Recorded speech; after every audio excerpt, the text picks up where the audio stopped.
Do you want to make a difference for Christ through your creativity? Do you want the movies, the plays, the graphic novels, or the video games you create to truly have an aroma of Christ that draws your fans, even your critics, to see the beauty of the gospel? Then stay right here as we talk about how to make a difference for Christ through your craft, through your art, and through your creativity. Welcome. I'm Joel Pelsu, president of Arts and Entertainment Ministries.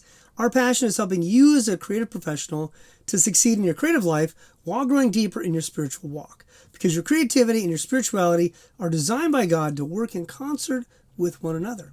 That's our passion. If that's your passion, take a second, hit the like and subscribe button, subscribe to our channel, hit that bell, get all the extra notifications anytime something new comes out. Oh, and before we jump in, I want to let you know we have online courses for you about your calling as an artist, about theology and art. We have a course called Catalyst, which teaches you about being an entrepreneur in the art world or entertainment industry. Too many students go get your MFA, your art degree, and you make great art, then you got to go make a business. You got to make money from this. And so that's training you deeply how to be a disciple in Christ and how to build your business, because you got to do both. And there just weren't any of the resources out there like this. And so that's what we created. Check out those links down below. And now let's get to it. You know, last week we talked about how to honor God with your creativity and with your art. We talked about how essential it is that you need character, you need craftsmanship, and then to consider the content. Today I want to focus on that last part, the content. How can we create content that moves the needle, makes an impact, that glorifies God without being preachy or cheesy or just not art with enough depth and power in the stories we're telling? There's so many examples of characters in the Old Testament and New Testament who impacted an entire culture, whether it's Esther, Queen Esther, saving God's people through her beauty and shrewdness and wisdom and courage. You have Daniel, you have Joshua, you have King David. So many great stories of people doing amazing things for God. But for artists, filmmakers, dancers, or any kind of creative, the core model is Bezalel, the artist in the book of Exodus. Then the Lord said to Moses, "See, I have chosen Bezalel, son of Uri, the son of Hur, of the tribe of Judah, and I have filled him with the Spirit of God, with skill, ability, and knowledge in all kinds of crafts, to make artistic designs for work in gold, silver, and bronze, to cut and set stones, to work in wood, to engage in all kinds of craftsmanship." Exodus 31, 1 through 5. Now, if you haven't seen our video on Bezalel, you need to go see that. That really unpacks so much about who he was, why he's important. I'm going to touch on a few things here, but that's the important video to go catch. Now, I want you to notice the characteristics in this passage. He's the first person in the Bible to said to be filled with the Spirit of God. It wasn't Abraham, Isaac, Jacob, a priest, a prophet, a king. No, the one person with this unique qualification is an artist. It's a reason you should never feel like a second-class citizen. I have a whole video on that. You are unique. You're an important part of the body of Christ, an important person with unique gifts whom God uses to influence the culture around them. So this is very significant. Not only is he filled with the Spirit, but he's given wisdom, understanding, knowledge, and craftsmanship. And what is Bezalel's role? He's transforming the visual imagination and visual language of God's people. And all the artwork was central to the worship of the entire culture for Israelites. Everything he made was at the heart of the Israelite culture. The call for artists today, if you want to impact culture or transform culture, the core point is to imitate Bezalel. You know, in the Old Testament, we see Apostle Paul telling us to imitate him as he imitates Christ, 1 Corinthians 11:1. I can imagine Bezalel telling us, imitate him as creatives. He's called by God, but he also has all these gifts. So I want to think about these 5 characteristics as we think about our call as an artist. So the first thing is filled with the Spirit of God. As Christians, we repent, we ask Jesus into our life. The Holy Spirit comes to reside within us. And this is important. We need to live by the Spirit, obeying God, following God's leading, doing what God wants us to do, loving God himself with our heart, mind, soul, and strength, and loving our neighbor. So this is a core part, but it's not just being filled with the Spirit. Sometimes people come to LA and, oh, God called me to change the industry. And that's great. Do you have any skill? Do you have any understanding? Do you have any knowledge of the industry? Are you good at your craft? No, God just called me. Well, you don't understand Bezalel. God doesn't just call people. We need skills. We need craftsmanship. We need understanding. All these things we need. And we have a whole lecture on this in our institute and in the Catalyst course, breaking these things down. But these are about shrewdness like an admiral at war. and about a businessman, how to navigate a business. These terms are deep and rich, talking about a sober-minded person thinking carefully about how to create, how to use the materials, how to get across the idea they're trying to get across, how to teach others and build something large. Like if you're in a team, you've got to collaborate with a bunch of artists. This is what Bezalel and his partner Oholiab were doing. They're utilizing all kinds of people's gifts and navigating the process. This is the model for a Christian who is an artist, to have all these qualifications, to think wisely, to have understanding, wisdom, and to be excellent at their craftsmanship. The second is consider your unique calling. And what kind of art are you called to do? Just as in the Bible read, there are three offices of Christ. There's the prophet, the priest, and the king. It's helpful sometimes to ask, which voice are you most closely associated with? The priest is more therapeutic. That's the man between God and the Israelites. Therapeutic, encouraging, compassionate, all these kind of dynamics. Or you have more of a king, more structural, design-focused, helping to provide stability and a healthy view of the world, help people pursue human flourishing. This can be more protective and more facilitating something beautiful.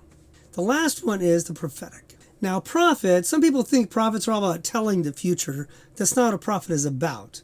The prophet is not about telling the future. It's about proclaiming the truth and calling people back to God, often to repentance. The warning to Nineveh was God's going to destroy this city unless you repent. So it wasn't about predicting destruction. It was about calling people to repentance. And if people have this temperament, this art is much more focused on truth-telling as a primary goal. Not how you feel or what you need, so much as what is the truth that people need to hear. So, whatever your gift is, you may be more like a prophet or a priest or a king. Those are helpful categories because we're not all the same. And your pastor may not have the same gifts. Your pastor may be more like a prophet and you're more like a priest.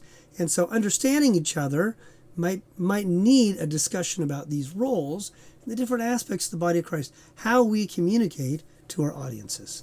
Third, know your audience and know the gospel.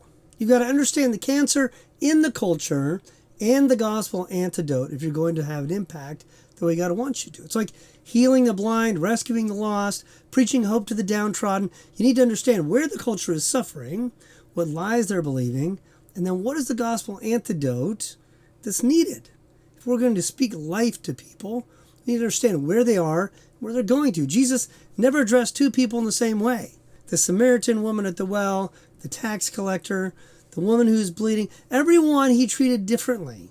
You have to understand your audience, your unique calling, and what do you need to say to them? What does God have to say to them through your work of art? Bezalel's art was designed by God to help the Israelites understand what it's like to come out of slavery in Egypt and live in freedom with the covenant God. So God described the art he wanted so it would communicate these truths. Now today, we may need to help people move from love of self and selfishness to love of others, their love of their neighbor, or from consumerism to contentment, or from nihilism and meaninglessness to a hope-filled life, a life that has meaning. Or maybe they're stuck in self-hatred. And they need to embrace the dignity and beauty of how they're made in the image of God. We need to move from tribalism and making politics a religion to loving our neighbor and seeking to show them hope and to show them Christ more than win an argument. You see, we need to create with the mind of Christ. Remember, Christ often started with questions first and proceeded with stories and parables. Like a great artist, he did not spell everything out. See our video on being an artist just like Jesus down below. It will help you think through this, why he spoke parables and how freeing that is for an artist to understand. Jesus spoke differently to different people. To the Pharisees, he called out their hypocrisy. To the adulteress and the tax collector, he spoke of repentance and forgiveness.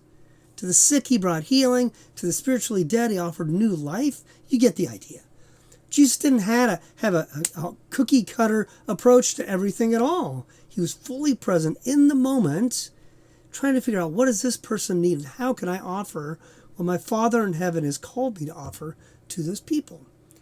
So this is the good news. There is no formula. We as artists don't want a formula. We want to create freely and uniquely. And Jesus has designed you to do exactly that. Because each person is unique. Their pain, their guilt, their shame, their hopes and dreams, they're all unique. Part of your calling as an artist or a creative is to use your unique gifts to speak to your audience's unique perspective. You can speak to people I may never reach. That's why God gifted you. He wants you to say something that only you can say to people who are waiting to hear your voice. So don't be silent. Don't pull back in fear. Be good at your craft. Work on all these things. And then you got to take risks and get out there. But you are called to speak to people that only you can speak to. Now, the core issue, of course, is our heart and our imagination. Are we creating out of a desire to love our audience? Are we creating out of a desire to express eternal truths in a fresh way? And are we seeking to honor God in all we do, whether it's in a video game you're developing, or a dance, or a movie, or a live experience? That motivation is so important. See, in all we do, we are called to love God and to love our neighbor. This is both a high calling as an artist and a privilege for us as creatives. Well, there you have it. Imitate Bezalel. Consider your unique calling. Know your audience. Know the gospel antidote to the pain and sin in this world. And then create with the mind of Christ. This is how we can really impact the culture for Christ. And that may be a small village you're in the middle of Africa. It may be in Dubai. It may be in Paris or Hong Kong. It doesn't matter. It may just be your little church in the middle of nowhere. But whatever culture God has placed you in, you're called to be salt and light. You're supposed to have an impact. And as an artist, you have a gift with which to have that impact. So be faithful, take risks, be good at your craft, and then seek to love people and follow this process for impacting the culture around you. I hope this was helpful. I hope it was both encouraging and inspiring for you today. And if you enjoyed this, please check out our website and our online courses by clicking one of the links down below. And take a second to hit the like and subscribe buttons. And as always, I pray that God blesses you and equips you to be salt and light in a world that desperately needs it.